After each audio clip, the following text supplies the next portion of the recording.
লাহোরে একাধিক বিস্ফোরণ, ৭ সকালে পরপর বিস্ফোরণের শব্দে কেঁপে উঠল পাকিস্তানের লাহোর। প্রাণভয়ে ঘরের বাইরে বেরিয়ে এলেন স্থানীয় বাসিন্দারা।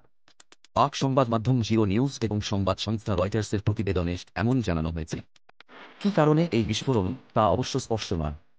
তবে পাকিস্তান পুলিশের একটি সূত্র মারফত জানা গিয়েছে, ৫-৬ ফুটের একটি ড্রোনের মাধ্যমে এই বিস্ফোরণ ঘটানো হতে পারে। ইতিমধ্যেই ড্রোনটিকে গুলি করে নামানো হয়েছে বলে সে দেশে একাধিক সূত্রে জানা গিয়েছে। ভারতের অপারেশন সিন্দুরের পর আতঙ্কে পাকিস্তান। পাকিস্তানের স্থানীয় সংবাদ মাধ্যমগুলির খবর অনুযায়ী বৃহস্পতিবার সকালে লাহোরের ওয়ালটন বিমানবন্দর সংলগ্ন গোপালনগর এবং নাসিরাবাদ এলাকায় বিস্ফোরণের শব্দগুলি শোনা যায়। ধোঁয়ার কুণ্ডলী দেখা যায় অনেক দিন পর্যন্ত। একাধিক ভিডিওয়ে দেখা গিয়েছে স্থানীয়দের একাংশ বাড়ি থেকে বেরিয়ে দৌড়চ্ছে।